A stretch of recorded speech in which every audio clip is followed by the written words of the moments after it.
Bienvenidos a su programa Vida Plena. Soy la doctora Lucy Marín y estoy verdaderamente honrada esta mañana de viernes, último viernes del mes de enero. Es una emoción para mí recibir, como ya dije, al licenciado en laboratorio clínico, David Velasco Perales, a quien le doy la más cordial de las bienvenidas. Bienvenida, David. Doctora, un gusto nuevamente. Muchísimas gracias por estar aquí. Ya sé que tu tiempo vale oro. Pero gracias por venirnos a compartir tus conocimientos esta mañana. Con todo gusto, muchísimas gracias.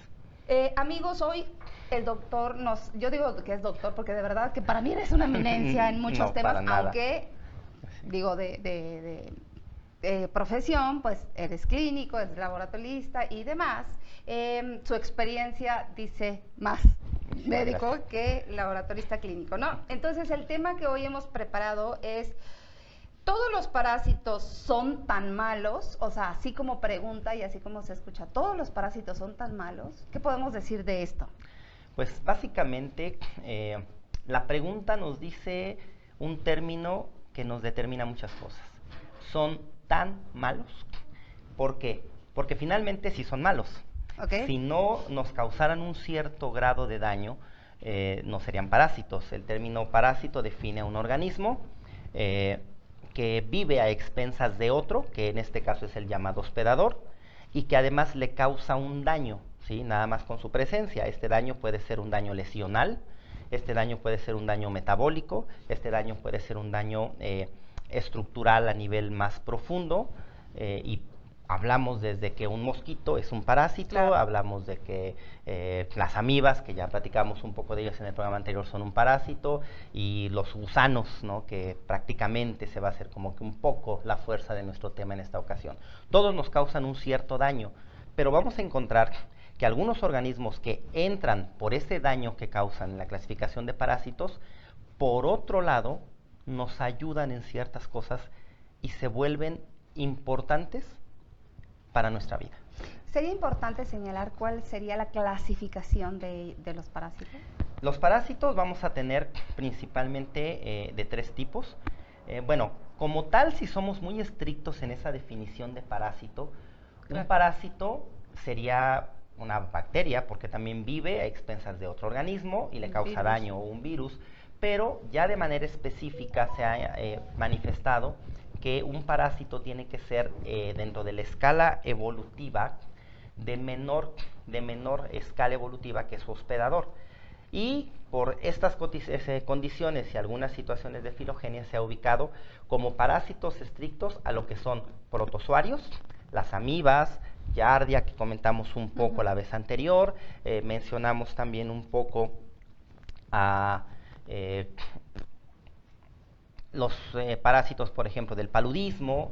Esos son protozoarios. Después seguiría en la escala lo que serían los helmintos, donde entra Ascaris, donde entran los oxuros, que también platicamos de ellos la vez anterior, donde entran las solitarias, las tenias, que también me las mencionamos la vez anterior, y los siguientes serían los artrópodos. Con los artrópodos tenemos una situación muy interesante. ¿Por qué? Porque el daño que nos causan directamente como parásitos llega a ser muy poco. Necesita una persona, por ejemplo, hablemos de un perro, un organismo, un perro, tener una cantidad inmensa, por ejemplo, de pulgas, como para que lleve a un perro a un cuadro, por ejemplo, de anemia por la extracción de sangre que hace la pulga. O de la garrapata. O de la garrapata. El principal daño que producen estos organismos es que fungen como vectores, es decir, transmiten a otros organismos, y ahí sí hablamos del orden de virus, hablamos del orden de bacterias o de algunos otros protozoarios, que esos son los que van a causar el mayor daño. Más que el piquete de una garrapata pueda causar algún problema, el daño va a ser que nos transmita un microorganismo, que ese es el que van a verdaderamente ser peligroso para nosotros. Si gustas poner sí, en mudo, perdón, es que llegué... No te preocupes, eso pues es una muestra más de que está siempre ocupado. Y tenemos algunos de los microorganismos que son benéficos, por ejemplo, para combatir el asma, las alergias, porque se tiene verdaderamente la creencia fiel de que estos son los que nos van a causar el problema, el cuadro asmático o el cuadro alergénico, y probablemente, bueno, yo sí sé que hay de ellos que combaten estas enfermedades, incluso la obesidad y el sobrepeso. Eso es algo muy interesante y tiene que ver con lo que platicábamos un poco la vez anterior acerca del microbioma y tiene que ver acerca de lo que mencionamos de cómo algunos organismos regulan nuestro sistema inmunológico y tenemos que regresar nuevamente hacia la teoría de la higiene. La teoría de la higiene nos dice que mientras el ser humano y en general cualquier organismo de orden superior, hablemos de desde peces que también tienen su sistema inmunológico, claro, artrópodos, reptiles, anfibios, mamíferos, mientras menos sea el contacto que tienen con agentes etiológicos, o sea, causantes de enfermedades, o incluso microorganismos ambientales, los que llamamos en un momento dado comensales. Sí. ¿Qué es un comensal? Pues es un agente, un organismo que también vive a expensas de nosotros, pero que no nos causa daño. Como nosotros mismos si lo dimensionáramos, ¿no? Nosotros cuando llegamos a un restaurante somos los comensales del restaurante. Exactamente, estos organismos comen de nosotros, pero no nos causan ningún daño. Al contrario, nos benefician, porque su presencia expone a nuestro sistema inmunológico a ciertas moléculas, llamadas antígenos, que lo que hacen es que mantienen activo y regulado nuestro sistema inmunológico. Esto es una situación muy, muy importante. Una de las cosas que es interesante es que dentro de los parásitos, los que causan mayor daño, verdaderamente, hablando de parásitos, son los del orden más pequeño, son los protozoarios. Okay. Una infección, una amibiosis o amibiasis, una infección por entamebias histolítica puede ser muchísimo más grave, claro, que tener una solitaria de 10 metros en el intestino. ¿Qué tal? Para irlo dimensionando, ¿no? Claro, las amibas son organismos microscópicos, pero son mucho más lesionales. Pueden causar definitivamente unas úlceras a nivel de intestino grueso, a nivel de colon, pueden diseminarse y dar un absceso hepático sobre todo. Vamos, ¿no? Y irse a otras instancias, pueden llegar a corazón, pulmones, sistema nervioso central. Sin embargo, una solitaria con todos sus metros lo que hace es, sí, nos roba nutrientes, nos genera un poco de daño a nivel de la mucosa intestinal por un daño exfoliatriz, su presencia, el que se esté frotando contra la mucosa causa una descamación un poco excesiva que además también nos limita la absorción de nutrimentos, pero muchas ocasiones las personas que tienen parásitos como estos pasan años y no se enteran. Sí, claro. Se enteran cuando de repente empiezan a salir los proglótidos a través del ano y dicen, tengo algo. Claro. Pero son personas que pueden desnutrir un poco, incluso si son personas que tienen buenas condiciones alimentarias, para que se desnutran tarda muchísimo tiempo. Entonces veamos esta situación. Ahora, en el caso, por ejemplo, de los parásitos que se considera que más beneficio nos pueden causar, son sobre todo los helmintos. Y sobre todo helmintos que tienen estancia a nivel de intestino, pero que dentro de lo que llamamos su ciclo biológico presentan cuadros de migración, es decir, pasan por otros órganos de manera natural antes de llegar al intestino. Por ejemplo, Ascaris. ¿Cómo es el ciclo biológico de Ascaris lumbricoides? Cuando nosotros ingerimos los huevos ya larvados, que son los huevos infectantes, las larvas, por acción del jugo digestivo, se liberan en el duodeno, la primera porción del intestino delgado, penetran a la mucosa y llegan hasta la sangre. Ya en la sangre, en los vasos mesentéricos, hacen una migración, pasan por hígado, que es la primera instancia donde los lleva a la circulación, ascienden, pasan por corazón, bajan hacia pulmones, y en pulmones salen de la sangre, ascienden precisamente por todo lo que es el árbol bronquial, hasta llegar, ascienden por la tráquea hasta llegar a la laringe, y entonces pasan de la tráquea, del aparato respiratorio, hacia la porción del esófago, bajan hasta estómago, pasan a intestino nuevamente y se convierten en adultos.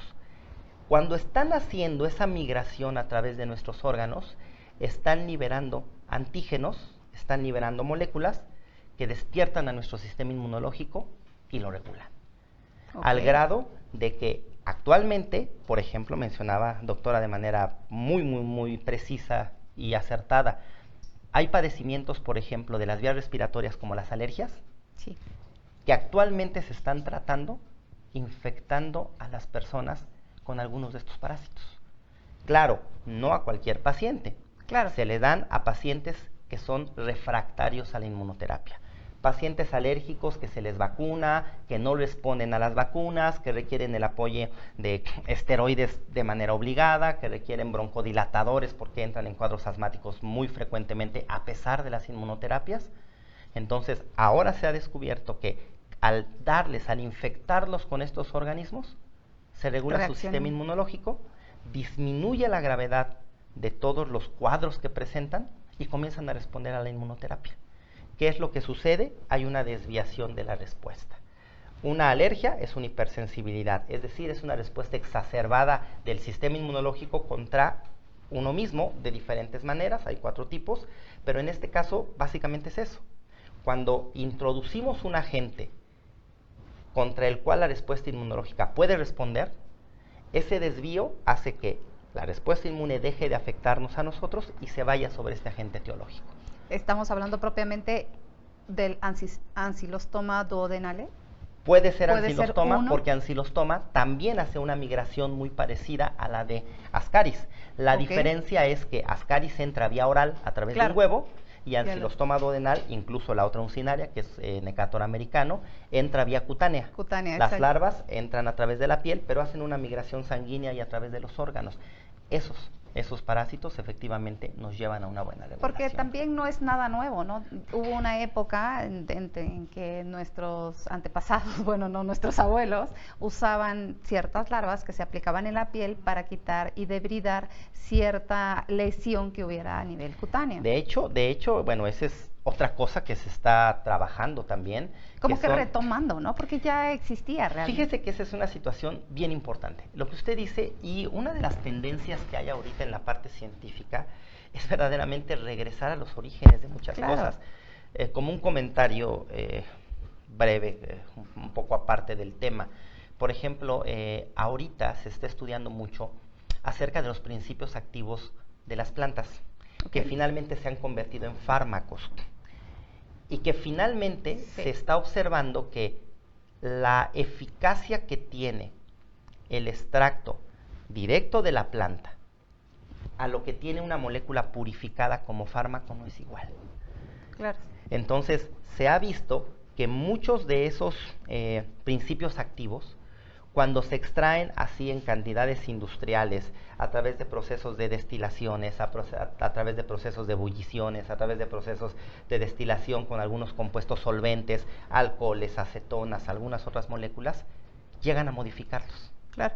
Llegan a modificarlos y entonces sí funcionan, pero el efecto no es exactamente igual. No es lo mismo un prensado en frío, la extracción. Exactamente. Y de hecho, precisamente por eso ahora el uso de los aceites esenciales y todas estas cuestiones, la aromaterapia, está tomando cada vez más auge. Claro. Porque verdaderamente los métodos de extracción de estos aceites esenciales que contienen los principios activos, está comprobado que no modifican las moléculas en lo más mínimo. Exacto, que es volver un poquito, como bien lo señala, a la usanza antigua, a la fermentación. Fermentaciones, biofilizaciones, extracciones de prensas y todas esas cuestiones. Sí, exactamente. Entonces, hablaba también un poquito de la adecuada aseo. Incluso nos trae un documento. Sí, de hecho hay situaciones interesantes.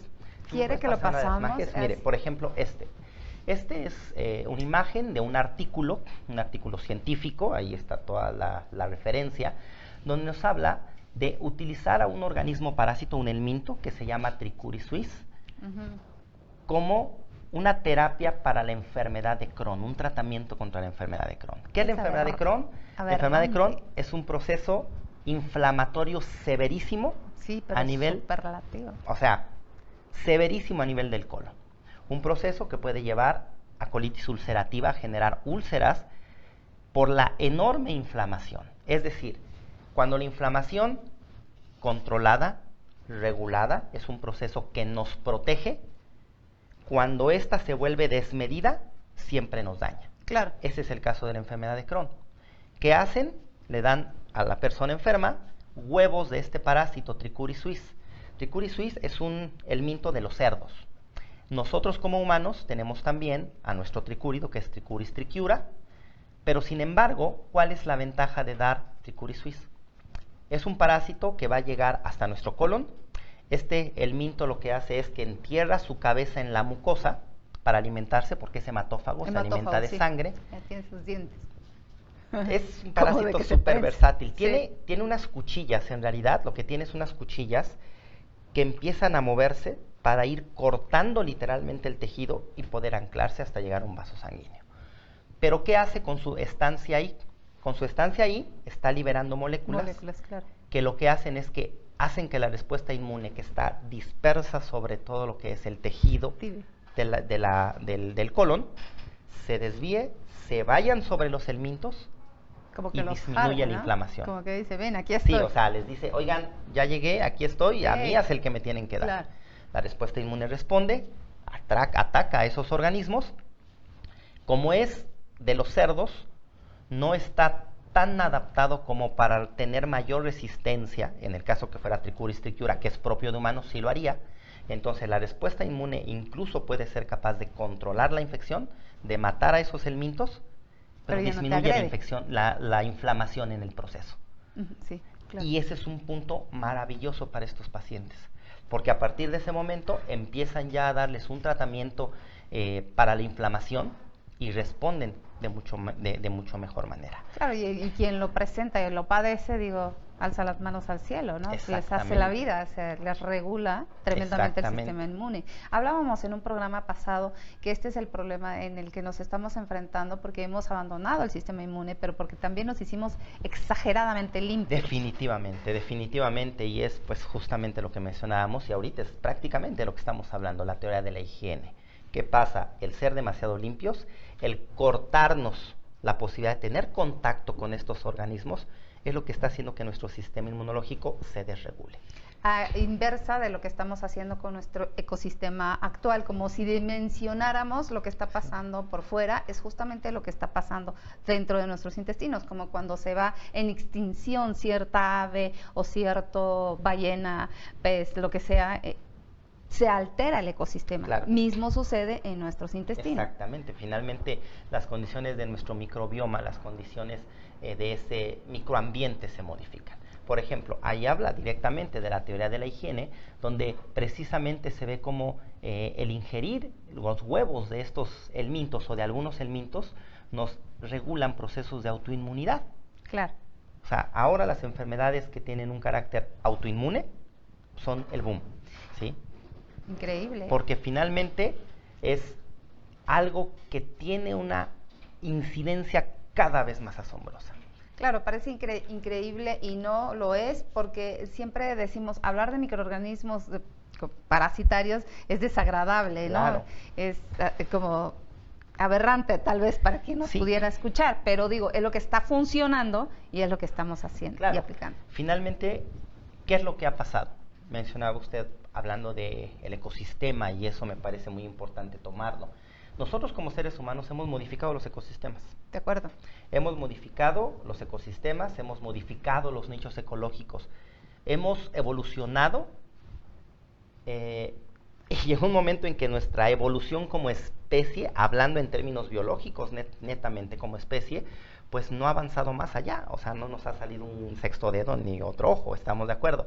Pero sin embargo, sí las condiciones de vida han evolucionado. Claro. Y eso nos ha llevado a modificar de manera abrumadora precisamente los nichos ecológicos. Muchas de las cosas que hemos hecho han sido en pro de eliminar, por ejemplo, enfermedades. Sí. Han surgido medicamentos, empezando por los antibióticos, tenemos antifúngicos, tenemos antivirales, tenemos antiparasitarios, cuyo objetivo es eliminar, poder matar a esos microorganismos que finalmente nos causan un daño. En pro de vida. En pro de la vida del ser humano. Sí. Pero se nos olvida que las bacterias, los parásitos, también están vivos. Claro. Y que ahora hay unos estudios súper interesantes de fenómenos de coevolución. Cómo estos organismos han venido evolucionando junto con nosotros. O sea, la resistencia a los antibacterianos es un fenómeno de coevolución. Claro. O sea, nosotros evolucionamos, nosotros vamos generando procesos, encontramos algo con qué combatirlas, y las bacterias que dicen, lo usamos indiscriminadamente. ¿Y qué dicen los microorganismos? Bueno, no te preocupes, yo voy a generar un proceso para defenderme, yo voy a evolucionar. Claro, quiere vivir también, es un ser viviente. Exactamente. Entonces, esas situaciones son en las que nosotros nunca pensamos, y en las que verdaderamente, a lo mejor tiene un poco que ver, aunque suene medio filosófico, con el creernos los seres superiores en este planeta, ¿no? Claro. O sea, pensamos que lo que nosotros hiciéramos, los organismos inferiores pues iban a ser 100% susceptibles, y ya vimos que no es así. Que no es así, al contrario, nos está demandando más cada día, pero en pro de buscar más cada día, también ellos están haciendo lo posible por estar aquí, y ahora están evolucionando. Así es. ¿Qué pasa? Por ejemplo, estamos hablando de que los organismos que más beneficio nos pueden causar, a pesar de ser parásitos, son los helmintos. Los helmintos que están en el intestino, que pueden hacer algunas migraciones, pero que para poder adquirir la infección de manera natural, nosotros tenemos que ingerir los huevos que están o que ya debieron haber pasado un cierto tiempo en el suelo, en la tierra. Ok. En la tierra, en condiciones de cierta humedad adecuada, de cierto grado de temperatura adecuado, de cierto nivel de humedad adecuado, para que puedan desarrollar una larva en el interior y cuando lo ingiera me pueda infectar. Pues aquí, si nosotros vemos en las ciudades, la cantidad de espacios con tierra es mínima, ¿sí? Y sin quitar que desgraciadamente pues las personas indigentes puedan tener estas parasitosis, pero el hecho de que ya no haya tanta tierra como en una comunidad rural, ¿sí?, donde todavía incluso defecan al aire libre y etcétera, disminuye la probabilidad de que se cierren los ciclos biológicos. Por lo tanto, el riesgo de infección por estos organismos es mínimo. Ha disminuido en las ciudades. Pero las incidencias del asma, del lupus, de la artritis, de todas estas enfermedades de carácter inmunológico, ha subido. Sí, cómo no. Entonces, esa es la realidad que nosotros estamos padeciendo. Ha proliferado más en la sociedad, definitivo. Definitivamente. No encontramos en una reunión en un grupo de 5 personas, a más de 3 quien tenga alguna alteración del sistema inmunológico. Claro, de hecho, es un comentario que yo le hago a mis alumnos siempre, ¿no? Bueno, les digo, los que somos ya de mayor edad, porque afortunadamente, y eso pues lo agradezco, tengo muchos alumnos muy jóvenes. Los jóvenes están interesándose mucho por estas cosas, y eso es una bendición. Sí, es una bendición. A mis alumnos que son de mayor edad les pregunto, bueno, ustedes recordarán, siempre les digo, cuando nosotros éramos niños, ¿cuántos de nuestros amiguitos eran alérgicos? Sí, no ¿Cuántos teníamos de nuestros amiguitos tenían asma y ya, bueno, en este caso ni los respiradores había, ¿no? Exactamente. ¿Cuántos? Sí. Era raro. ¿Cuántos de los niños o adultos, por ejemplo, gorditos, que además llegó un tiempo en que el prototipo de salud era ser gordito y rozagante, ¿no? O sea, ¿cuántos de esos niños o adultos eran diabéticos? Sí, ¿no? Y ahora se sabe que la diabetes es una enfermedad que sí tiene un componente inmunológico importante. ¿Cuántos a veces hasta de los gorditos eran hipertensos? Incluso hay microorganismos que apoyan a los delgados. O sea, hay microorganismos, personas que tienen estos microorganismos, se dice que son los delgados, ¿no? Y que de ahí se está tomando para que ellos reviertan el sobrepeso, la obesidad. ¿Qué es lo que se está haciendo? Algo que ahora está muy en boga. Aquí en México se está comenzando a hacer, hay un grupo en el Hospital General, hay un grupo en Facultad de Medicina que está comenzando a hacer esto, y que a lo mejor vamos a hablar 3 años antes, sí, nos pareciera una locura el decir el trasplante fecal. Tomar heces de una persona con cierto nivel de salud, que al tomarlas y hacer una revisión de los géneros bacterianos que tienen su materia fecal, se vuelve apta para tomar y para infundirla a través del colon a otra persona. Y en esa persona le cambia la vida. Sí. Esa persona comienza a bajar de peso, esa persona regula su inmunidad, esa persona, o sea, es otra de las vías. Pero es debido a que también estas personas son dadas a consumir fibra, son alimentos que ingieren altos en fibra, y es precisamente por los ácidos grasos que contienen las fibras. Sobre todo en la parte de las fibras no son ácidos grasos, las fibras son más carbohidratos complejos, que finalmente nosotros no tenemos las enzimas para digerirlos, pero las bacterias sí. Ajá. Entonces, hay específicamente un ácido, el ácido butírico, que es el ácido graso de cadena corta. Ajá. Entonces, cuando entra en el intestino, lo que hace es precisamente fermentar, y eso ayuda, esta fibra, está en la fibra de las verduras, ¿no? Entonces, cuando fermenta en el organismo, preciso por este ácido butírico, es lo que ayuda demasiado. Incluso se está usando también en personas con cáncer colorectal, ¿no? Sí, de hecho sí, o sea, estos ácidos grasos, como bien dice, de cadena corta, son benéficos.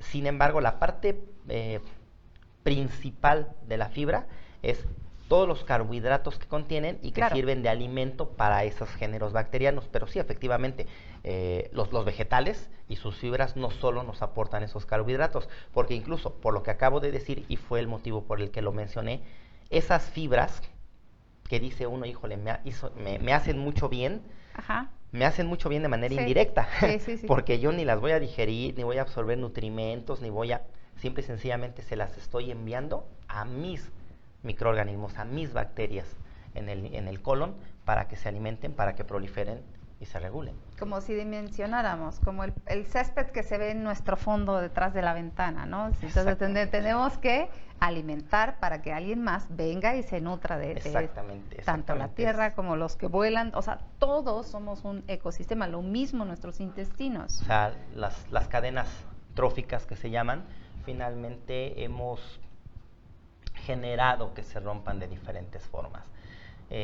Hay estudios muy interesantes, por ejemplo, sobre, por qué una persona que hace o que quiere iniciar una dieta, y además es muy interesante, y bueno, estamos hablando ahorita de bacterias, pero finalmente tiene que ver. Claro, por supuesto.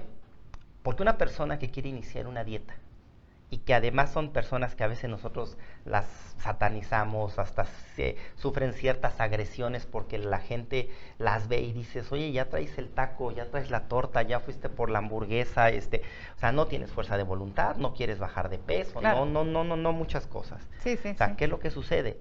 Esta persona tiene en su intestino grueso, en su colon, una gran población de bacterias que precisamente se alimentan de grasa y de carbohidratos. Y estas bacterias, a través de la producción y secreción de serotonina, se comunican con el cerebro, y ahora de verdad resulta que lo que yo quiero comer es lo que mis bacterias quieren comer. Tal cual. Entonces, si estas bacterias le están diciendo a través de un mensajero químico al cerebro, no, a mí sígueme dando mi grasita y mis carbohidratos, porque yo aquí es lo que yo voy a buscar. Entonces, por eso es que cuesta tanto trabajo iniciar de manera eficiente una dieta. Pero cuando la persona empieza a consumir más verduras, empieza a consumir, ¿qué pasa? Llega menos alimento a esas bacterias, disminuye su población, y la población de las otras bacterias que se alimentan de estos otros elementos que son más sanos, empieza a proliferar. Y ahora estas bacterias le dicen al cerebro, dame mis verduras. Y entonces llega un momento en que esas personas, aunque ya hayan llegado a su peso ideal, buscan las verduras. Claro, entonces, en automático. En automático. ¿Por qué? Porque es una situación de comunicación. Y lo suele decir la persona, no es que a mí me falta algo, ¿no? Porque no ha comido esa parte grasosa, o a quien se ha hecho ya un estilo de vida más saludable, sí suele decir también lo mismo, me faltan mis verduras, mis ensaladas. Oiga, sí me como la hamburguesa, pero me cambia las papas por una ensalada. Exactamente. Yo creo que por ahí también podemos empezar, sin tal vez no dejar de tajo, porque a lo mejor eso no funciona, pero sí gradualmente podemos ir incorporando fibra, al inverso de estar comiendo siempre harinas refinadas. Claro, definitivamente. Y por la parte de los parásitos, volvemos a la situación. La presencia de algunos de estos parásitos nos genera esa regulación. ¿Qué es lo que sucede? Repito, aquí pues ya no tenemos tanta probabilidad, por las condiciones del medio citadino, de infectarnos con estos parásitos de manera natural. Claro. Entonces estamos perdiendo la capacidad de tener esa regulación de nuestro sistema inmunológico. Si alguien quisiera hacer algo de lo que estamos comentando, implantarse estos microorganismos de los que estamos hablando saludables, en su beneficio, claro está, ¿dónde tendrían que acudir? Mire, la verdad es que es algo que en México, de manera muy, el de trasplante fecal, ya mencioné en qué lugares, Pero, por ejemplo, hablando de infecciones parasitarias, en México todavía no hay estudios así formales, es decir, que sea un protocolo bien establecido, con un comité de ética, etcétera, etcétera, pero ya se está empezando a trabajar. Por ejemplo, en la FES Cuautitlán, de la UNAM, el doctor Pablo Martínez Labat, él ha hecho algunos proyectos, algunos experimentos con animales, donde precisamente les empieza a dar larvas, en este caso de manera muy particular, de ancilostomas de perro. Okay. Y donde él precisamente ha visto cómo efectivamente hay una regulación y cómo los problemas, o sea, ancilostoma, y es algo muy interesante porque ancilostoma no vive en el colon, como tricuris, vive en el duodeno, en el intestino delgado. Sí. Pero el hecho del tipo de daño que produce cuando se ancla, cuando muerde precisamente la mucosa para alimentarse de sangre, genera un estímulo inmunológico tan fuerte, sí, tan intenso, pero de manera benéfica, que regula la inflamación en todo el intestino. Entonces, hay personas que se pueden quitar de un problema de una colitis crónica a través de esto, por ejemplo. Es interesante porque yo acabo de mencionarlo ahorita, como hace rato, un tricúrido de cerdo, en este caso un ancilostómido de perro. Generalmente se busca parásitos que no sean tan propios del humano, porque finalmente en esas condiciones no se adaptan al 100% y es factible que la misma respuesta inmunológica los elimine después de que han tenido este estímulo. Pero aún si habláramos de ancilostoma duodenal, Necator americanos, que son las funcionarias de humano, sí. Si habláramos de Trichuris trichiura, que es el tricúrido de los humanos, si habláramos de Ascaris lumbricoides, estos, a pesar de ser de humano, finalmente la verdad es que, me voy a poner en este término, es preferible tener una lombriz en el intestino a tener asma, ¿no? Es preferible tener una lombriz en el intestino a tener enfermedad de Crohn. Totalmente. ¿Sí? A tener, o sea, procesos que incluso pueden degenerar a situaciones neoplásicas, por ejemplo. Claro, sí. Una inflamación aguda evoluciona a una crónica, la crónica a una neoplásica, tarde o temprano, ¿no? O sea, y no porque factible. Sí es muy factible, porque además los mismos medicamentos con los que se tratan las enfermedades empiezan a agredir al mismo organismo, tienen un órgano en el que chocan y al final era una complicación de la enfermedad, se volvió, ¿no? Generalmente eso pasa, ¿no? Entonces, por ejemplo, quizás también de una manera natural ir a caminar sobre tierra, aquí cerca de la ciudad, pues están los estados como la Marquesa, ¿cómo se llama? ¿Por dónde está el Six Flags? ¡Qué feo me vi! Que la Magdalena Contreras está el Parque de los Dinamos. De los Dinamos, sí, exacto. Sí, entonces, hay lugares muy apropiados cerca de nuestra ciudad, un parque. O adentro de nuestra ciudad, ¿no? Exactamente. Si estamos en la provincia, en nuestra República Mexicana, por ejemplo, en el lugar donde estemos, en las ciudades, habrá un lugar donde podamos siempre caminar y tener en contacto con la tierra a nuestros pies. Además, sirve para resetearnos, digo, ¿no? Y liberarnos claro. Un poquito de estrés, dejarle a la tierra, abrazar un árbol, todo lo que hay ahí, su propio pasar ecosistema. Uno de los videos, por favor? Sí, veamos, a ver, sí, uno de los videos que trae es importante, este que estamos viendo en el fondo. Por ejemplo, este es un video que se muestra un estadio juvenil de un helminto, de un nematodo, es una larva. Finalmente eso es lo que nosotros observamos, por ejemplo. Okay. Finalmente eso es lo que nosotros observamos en un examen coproparasitoscópico cuando hacemos algunos diagnósticos o cuando hacemos cultivos de estas larvas para poder identificarlas, pero eso es lo que, por ejemplo, vamos a tener. Esos organismos que están ahí son los que en una infección moderada, en una infección que nosotros tengamos con cierta recurrencia, van a mantenernos con un sistema inmunológico saludable, regulado. ¿Cuál es el punto? Puede sonar de verdad muy, muy absurdo, ¿sí? ¿Me pasa otro video, por favor? Sí, puede sonar muy aberrante, muy lastimoso, muy degradante. Sin embargo, vemos esta situación. Para estos organismos, sí hay tratamiento farmacológico eficiente. Y si nosotros, miren, por ejemplo, eso es algo como lo que vimos, pero esta es una infección masiva. Sí, esta es una colonia una cantidad enorme de larvas de estadios juveniles que están ahí en las heces, que fueron ¿Han encontrado expulsadas. realmente gente expulsando esta cantidad? Sí, de hecho, este video lo muestro. Wow. De hecho, este video en particular no es mío, es de un amigo, un doctor de Paraguay, de un caso que tuvieron precisamente de una estrongiloidosis. Este organismo se llama Strongyloides stercoralis, donde el paciente estaba expulsando cantidades de masivas, larvas, pero abrumadoras.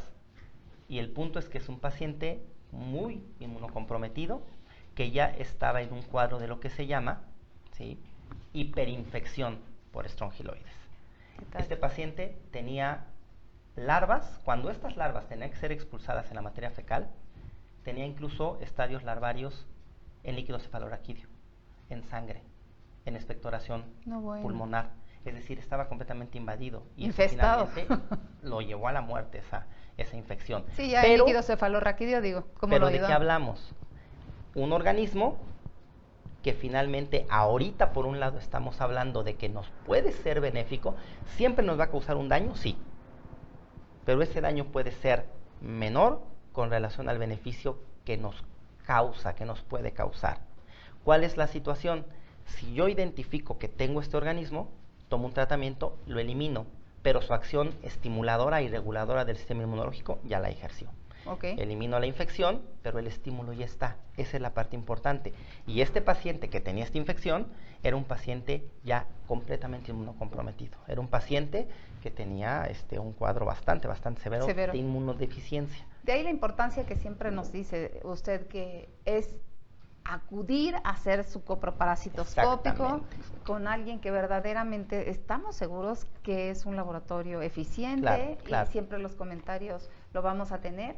Y usted conoce uno, por favor coméntenos cuál es. Mire, la verdad es que no me atrevería yo a decir un nombre de un laboratorio en particular, y le voy a decir por qué. Afortunadamente, digo, no todos, nada es absoluto. Claro, pero en esta vida. algo que sí me puedo atrever a decir de verdad de los laboratorios de diagnóstico clínico, tanto a nivel privado como a nivel institucional, es que sí están tomando mucho interés en capacitarse. Ahora hay muchas personas que están tomando cursos, capacitaciones. Yo imparto este tipo de capacitaciones. Hay muchas otras personas que imparten estas capacitaciones en todas las áreas del diagnóstico: hematología, química clínica, endocrinología, bacteriología. Y esto está haciendo que se vuelva cada vez más eficiente el diagnóstico por laboratorio. Además, pues las situaciones que ahora ya son obligación en los laboratorios, que son el control de calidad. Claro. O sea, la regulación, el cumplimiento de las normas oficiales mexicanas, los laboratorios que se certifican incluso a un nivel ISO. Esto está haciendo que las personas sean cada vez más capacitadas. Entonces, yo creo que aquí, para estos estudios, en realidad, cualquier laboratorio podría ser eficiente. Porque me sentiría yo injusto diciendo el nombre de un laboratorio, el nombre de un lugar, cuando verdaderamente ahora yo conozco, y digo, pensemos por decir en un laboratorio grande, cuando yo ahora conozco laboratorios pequeños que la verdad la gente se preocupa por capacitarse. Son personas que invierten, ¿sí?, por decir, voy, pago porque yo me quiero capacitar. A eso me refería, ¿sabe? Porque estamos hallados a ir a los laboratorios de mucho renombre, pero también tenemos esta impresión de que los laboratorios con mucho prestigio, con mucho renombre y de mucha marca, suelen ser un poquito más costosos, y el trato quizás no nos guste mucho, ¿no? Entonces, por eso decía, si conoce alguno pequeño, pero que están muy capacitados, estaría bueno que la población supiera, para saber con certeza dónde ir y no estar con también mala información de que el laboratorio es malo. Sí, mire, es que podría pensar en muchos, mire, podría pensar en muchos, incluso, si me permite, a lo mejor, mi opinión podría ser más orientada a diferentes estados de la República, porque yo, por ejemplo, que conozca directamente, o sea, estados de la República, o en el interior de la República es donde más se impartió capacitaciones, pero eso no quiere decir que no conozca aquí laboratorios. Sí, efectivamente, como dice usted, laboratorios grandes, de renombre, y a veces nos vamos a que decimos, es que es la marca. Pues la verdad es que esos laboratorios, bueno, voy a mencionar Chopo, Larte, son laboratorios que sí se han preocupado mucho. Por ejemplo, hay un laboratorio en Puebla, lo voy a mencionar, donde tuve una experiencia bastante interesante. Se llama Linfolab, este laboratorio. Este laboratorio está tan interesado la administración del laboratorio en que el diagnóstico sea eficiente, que ahí los trabajadores, los químicos, no tuvieron que pagar la capacitación. El laboratorio se las pagó. ¿Sabes qué? Buenísimo. Estás deficiente, estás débil en esta área, hay que buscar quien te dé el curso y yo lo pago. Buenísimo. En Reynosa también, el laboratorio del hospital del Río, de Reynosa, el laboratorio, ellos como empresa, pagaron la capacitación. ¿Por qué? Porque sí, la gente se está a nivel de laboratorio preocupándose mucho más por esto.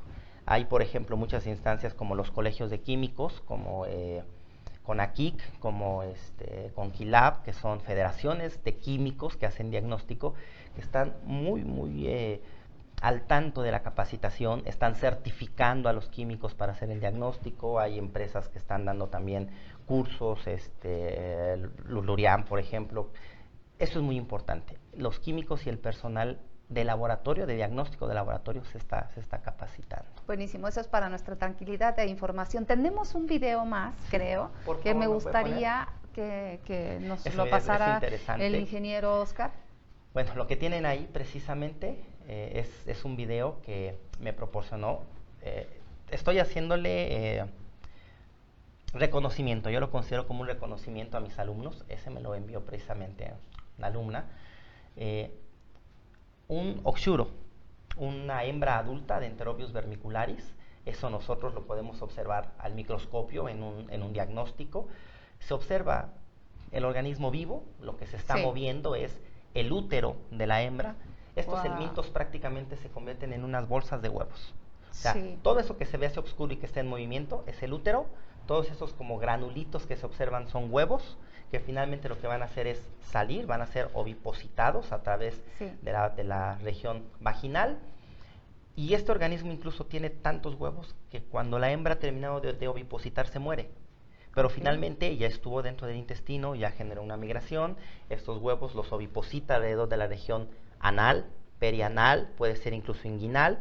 Y este es el que hace que les pique la colita a los niños y a los adultos. Sí, claro. Porque no se salva un adulto. Sí, claro, este es el responsable de que hasta el comercial dice, ¿no? Si tú sientes que te pica la colita, bueno, ese es el responsable. Es el responsable. ¿No? Wow, qué increíble. ¿Me puede pasar otra de las imágenes de los artículos, por favor?